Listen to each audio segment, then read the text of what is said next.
बार बार इस बात को कहता हूं कि कब जाना चाहिए, कहाँ नहीं जाना चाहिए, फिर भी तुम उस बात को नहीं समझ पा रही हो।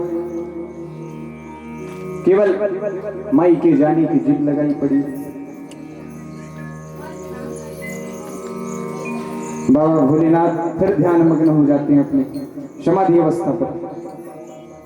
अब सती माता अपने मन को रोक नहीं पाती और पहुंच जाती है अपने पिताजी के यज्ञ पर, दक्ष प्रजापति के यज्ञ में।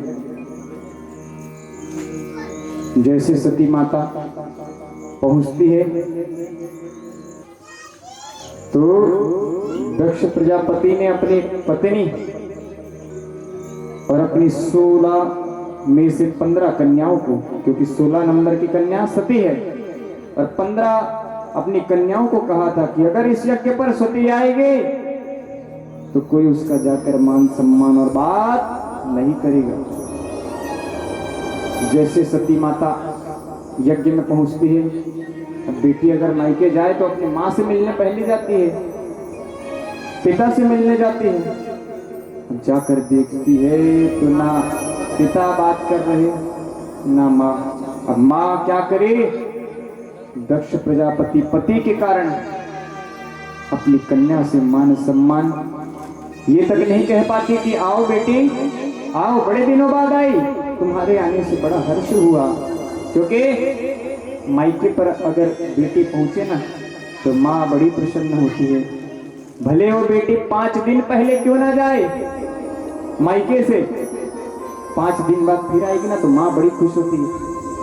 चला बेटी, अच्छा की आ गई, तुमसे मिलने का मन कर रहा था। सती माता देखकर बड़ा दुख होता है, क्योंकि अगर कोई माता इसी प्रकार अपने मायके जाए और उनकी माँ उनसे बात ना करे, कितना बुरा लगेगा कि मैं अपने पति की बातों को ना सुनकर, पति ने मुझे बार बार कहा था कि सते मत जाओ, वहां आदर नहीं होगा, वहां सम्मान नहीं होगा। पर जिद करके सती माता आ जाती है, अपनी बहनों के पास जाती है। 15 बहनों में से कोई बहनें उनसे बात नहीं करती। सती माता यज्ञ स्थल पर जाती है जहां यज्ञ हो रहा है।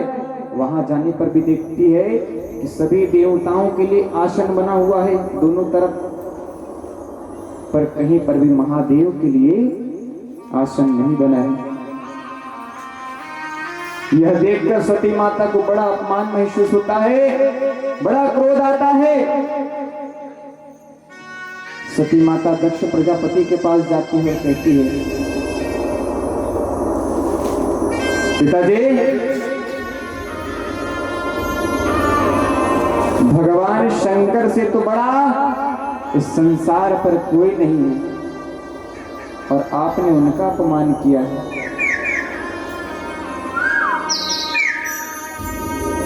उनका ना तो कोई प्रिय है और ना तो कोई अप्रिय। महादेव का किसी भी प्राणी से कभी कोई बैर नहीं है, सभी का साथ देने वाले हैं। आपने इतने बड़े भगवान का अपमान किया पिताजी, यज्ञ तक में उनके लिए स्थान नहीं रखा, और यहां तक आपकी बेटी आई है, अपनी बेटी तक से बात नहीं कर रहे। आप जैसे दुर्जन से संबंध होने के कारण मुझे लज्जा आती है पिताजी। मेरे महादेव ने कहा था मत जाओ, पर मैं जिद करके आ गई। जाऊंगी, मेरे पिता खुश होंगे, मेरी माँ खुश होगी, मेरी बहनें आई होंगी, मुझे देखकर खुश होंगी। पर आज अपने पति को यहाँ ना कोई स्थान देखकर और ना मुझसे कोई बात करता, सबसे बड़ा अपमान है। बेटी के लिए अगर मायके जाए ना और इस तरह का व्यवहार हो ना, तो बेटी कभी मायके जाने की इच्छा वहीं पर मर जाती है कि मैं भले अपने ससुराल में प्राण त्यागूंगी पर अपना कभी कोई खबर मायके नहीं भिजवाऊंगी।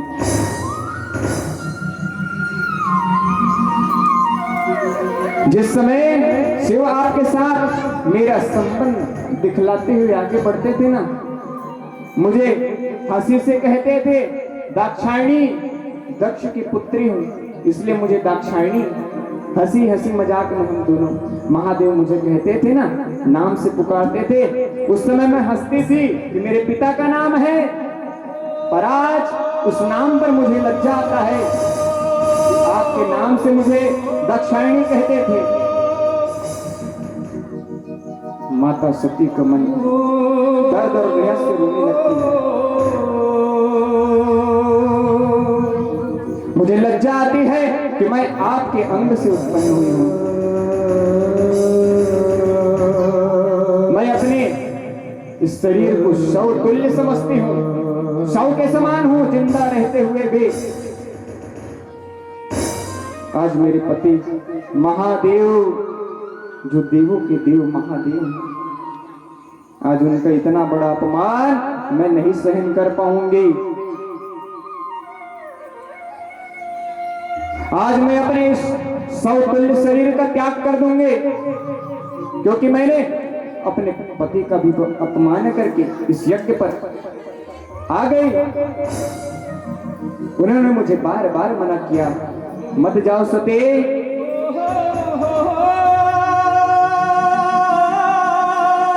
माता सती रोने लगती है,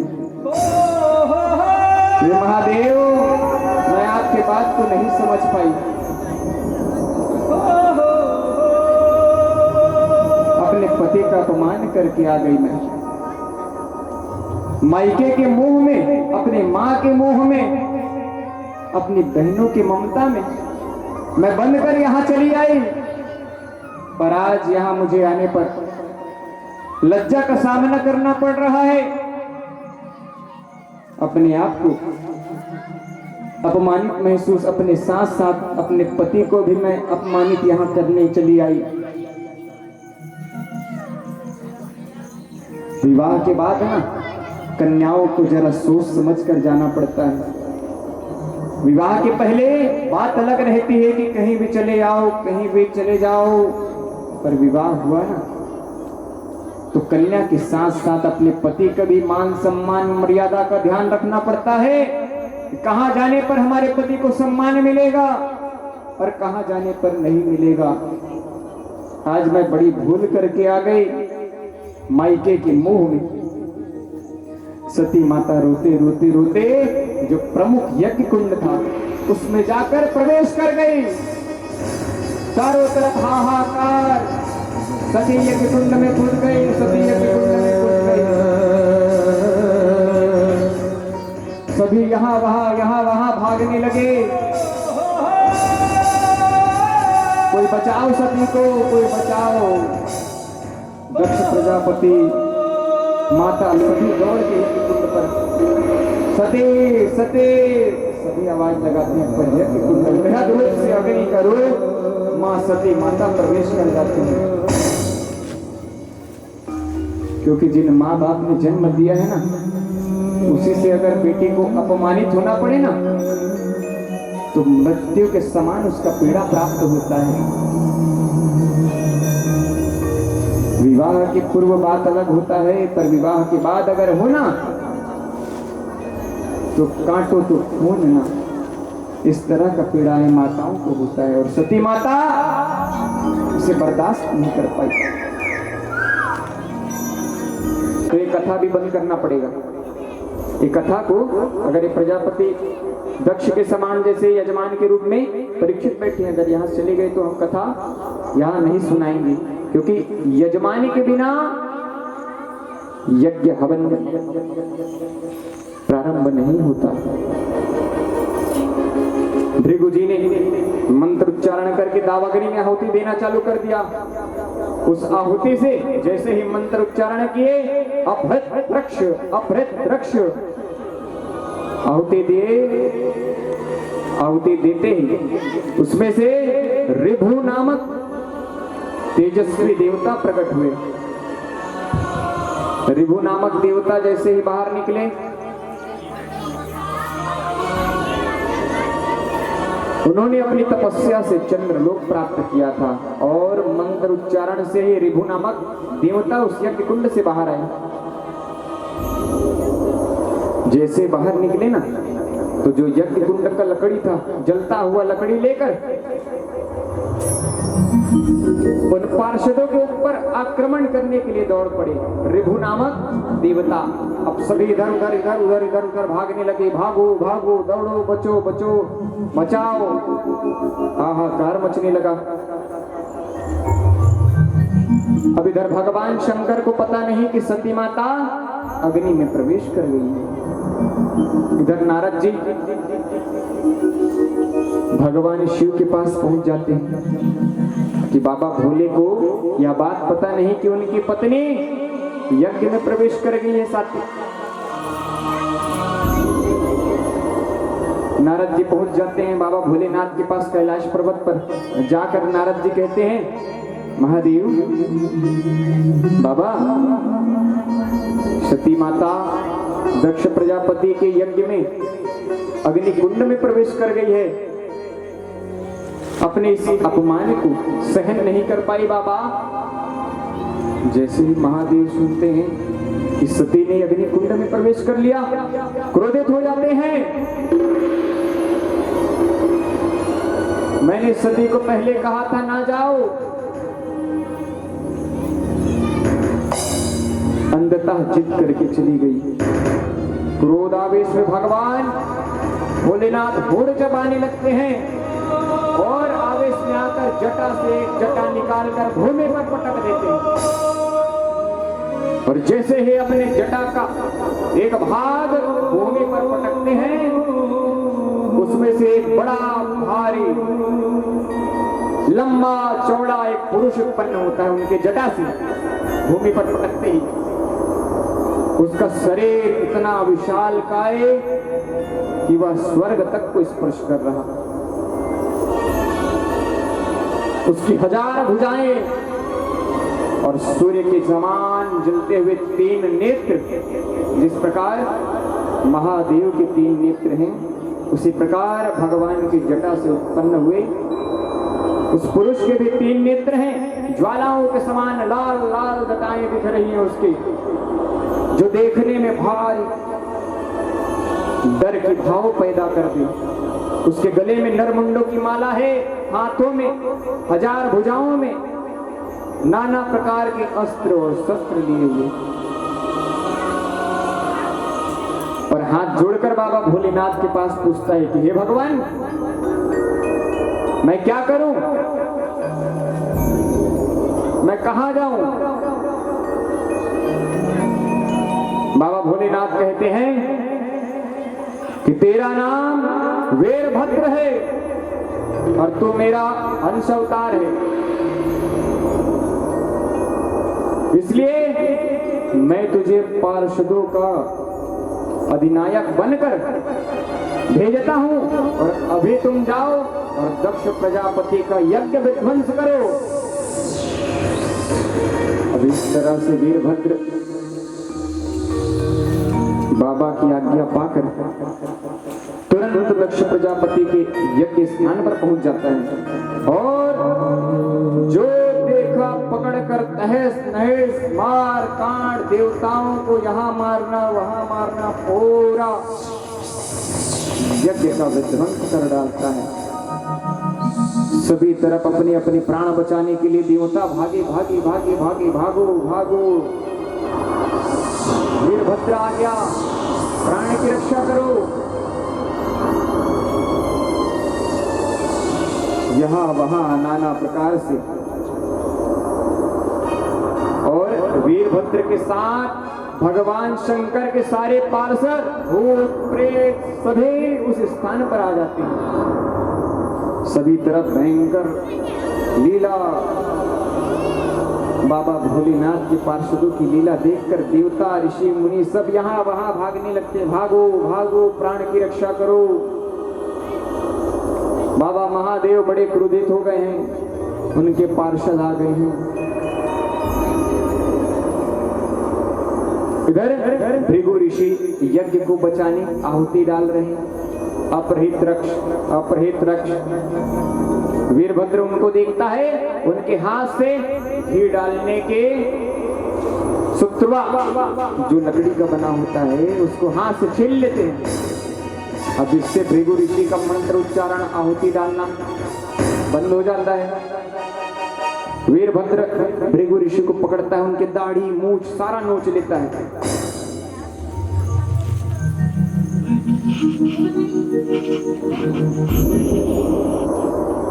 क्योंकि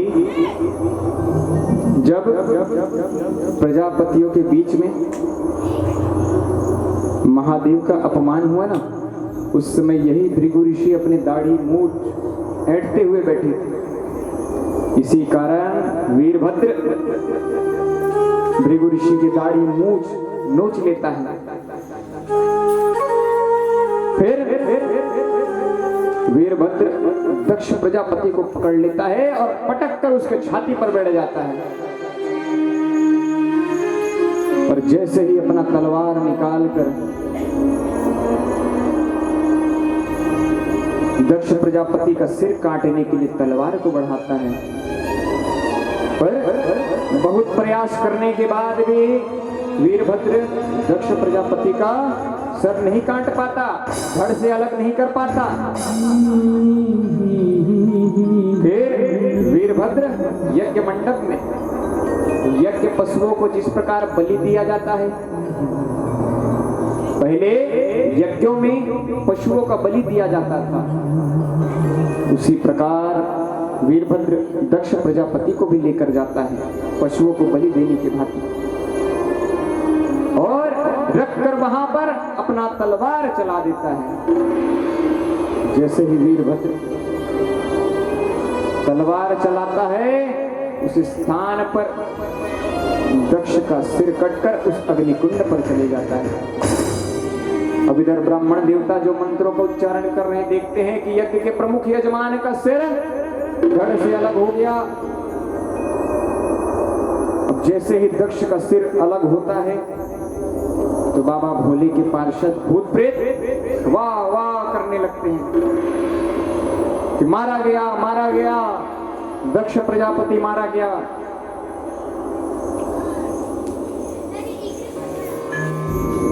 नाना प्रकार से हाहाकार, सब तरफ मार काट, पंडाल मुंडाल जो यज्ञ कुंड की व्यवस्था थी सब अस्त व्यस्त।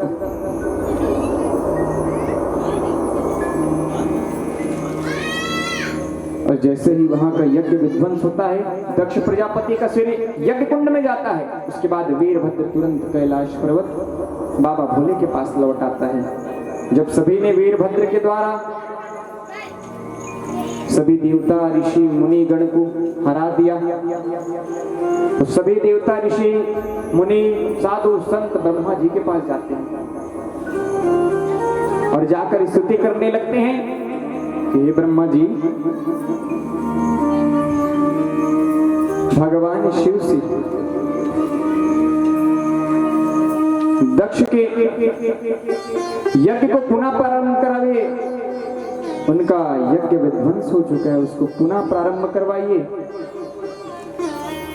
तब ब्रह्मा जी सभी ऋषि मुनि देवताओं को, किन्नर को भगवान शिव के पास भेजते हैं कि मुझ में भी सामर्थ्य नहीं कि बाबा के मैं क्रोध को भी कम कर सकूं, क्योंकि उस यज्ञ में माता सती प्रवेश कर गई है। और बाबा भोले के लिए उनकी प्रिय थी सती माता। उनके प्रवेश को सुनकर बाबा बड़े क्रोधित हो चुके थे। अब सभी देवता ऋषि मुनि बाबा भोलेनाथ के पास जाते हैं, सभी हाथ जोड़कर बाबा भोलेनाथ का स्तुति करने लगते हैं।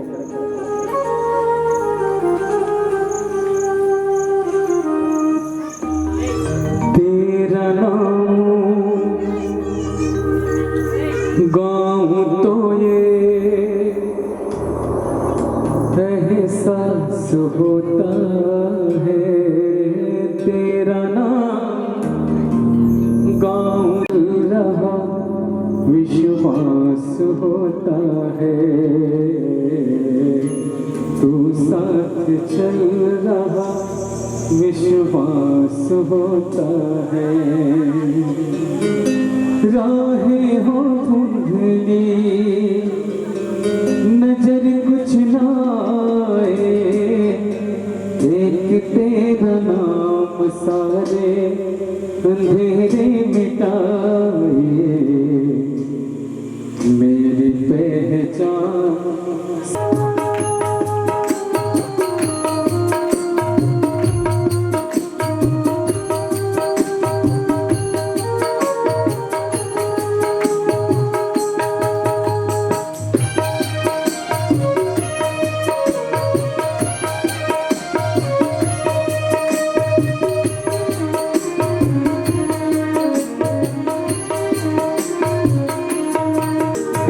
पल पल बीता जाए, मुझसे जप ले नमः शिवाय। तेरा पल पल बीता जाए, मुझसे जप ले नमः शिवाय। तेरा पल पल बीता जाए, मुझसे जप ले नमः शिवाय। तेरा पल पल बीता जाए, मुझसे जप ले नमः शिवाय।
भोले बाबा बिहारी लाल तेरी जय। भोले राधे राधे राधे राधे। शांत करो बाबा, उन्होंने पूरा यज्ञ का विध्वंस कर दिया। उस यज्ञ के प्रमुख यजमान को भी यज्ञ में आहुति चढ़ा दिया बाबा। सभी देवता हाथ जोड़कर स्तुति करते हैं। ब्रह्मा जी कहते हैं, हे भगवान, आप सर्वज्ञ हैं, आप सबके मूल आधार हैं, आप ही सभी यज्ञों को पूर्ण करते हैं बाबा। यज्ञ भाग पाने का भी आपको पूरा अधिकार है। फिर भी इस दक्ष ने यज्ञ के बंदे, यज्ञ के प्रति आपको यज्ञ का भाग न मिले, ऐसी बात कही। इसी से और इसी कारण से उसका यज्ञ का विध्वंस हुआ। अब आप इस अपूर्ण यज्ञ को पुनरुद्धार करने की कृपा करो बाबा। जो यज्ञ का विध्वंस हो गया है उसको पूर्ण करो, जिससे जो यज्ञ के प्रमुख यजमान है दक्ष, वह फिर से जीवित हो प्रभु। और भृगु देवता, जिनके वीरभद्र ने दाढ़ी मूछ और नेत्र नोच डाली, वह भी उन्हें प्राप्त हो प्रभु, पहले के समान हो जाएं, आपकी कृपा से वह सभी ठीक हो जाएं प्रभु। इस प्रकार ब्रह्मा जी बाबा भोलेनाथ से कहने लगे। अब ब्रह्मा जी की बात सुनकर भगवान शिव हंसने लगे, मुस्कुराते हुए कहते हैं, हे ब्रह्मा जी, माया से मोहित हुए दक्ष, जैसे ना समझो कि अपराध की ना तो मैं कोई चर्चा करता हूं और ना मैं उसे याद करता हूं।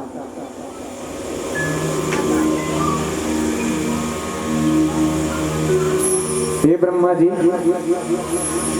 आप कहते हो दक्ष प्रजापति को जीवित कर दो। दक्ष प्रजापति का सिर तो उस यज्ञ कुंड के अग्नि में जल गया है, इसलिए आप एक काम करिए, अगर उसको पुनः जीवित करना है तो बकरे का सिर ले आइए।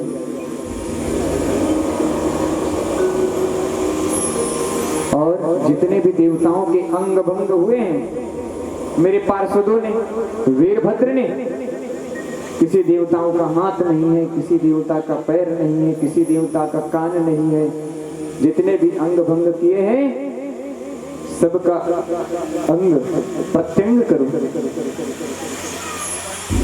और एक बात और है, वीरभद्र ने भृगु ऋषि के दाढ़ी मूंछ को भी नोच दिया है, अब उनका भी दाढ़ी मूंछ बकरी के समान होगा। जो बकरों का होता है ना, यहाँ पे केवल भृगु ऋषि को वही दाढ़ी, क्योंकि भरे सभा में उसने बाबा भोलेनाथ के अपमान के समय दाढ़ी मूंछ ऐंठ कर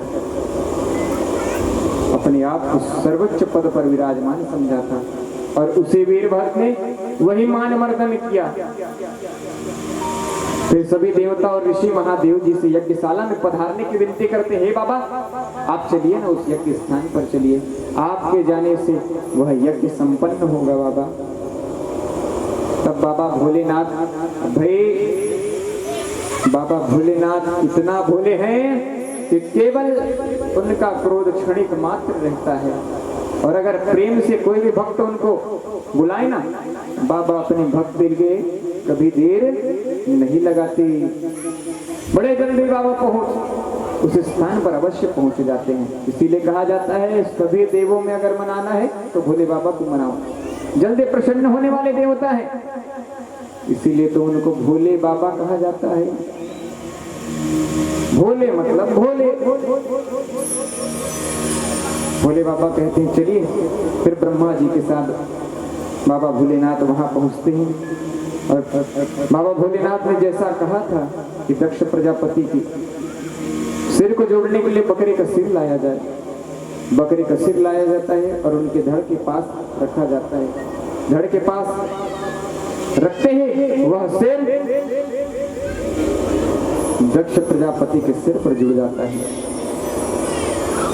दक्ष प्रजापति जैसे ही अपने स्थान से उठता है, बाबा भोलेनाथ को देखकर हाथ जोड़कर प्रार्थना करता है, हे बाबा, हे महादेव, मैं अपने गर्व पर आपका बहुत बड़ा अपमान कर बैठा, मैं केवल ससुर और दामाद का रिश्ता समझ बैठा, जो मुझसे बहुत बड़ा अपराध हुआ, और इसी अपराध के चक्कर पर मेरी पुत्री सती इस यज्ञ कुंड पर समाहित हो गई।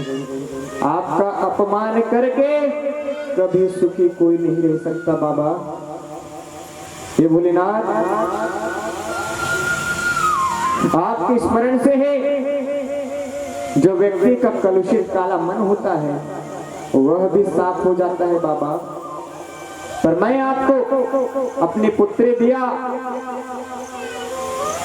पर यह पापी मन आपको समझ नहीं पाया, केवल अपने अपमान में, अपने पद के गर्व में आपको सदैव अपमानित करता रहा। दक्ष प्रजापति सती माता का स्मरण करते हुए व्याकुल हो जाते हैं, रोने लगते हैं। आज मेरे इसी गर्भ के कारण मेरी सुंदर कन्या, मेरी बेटी इस यज्ञ में समाहित हो गई। मैं ऐसा अभागा बाप हूं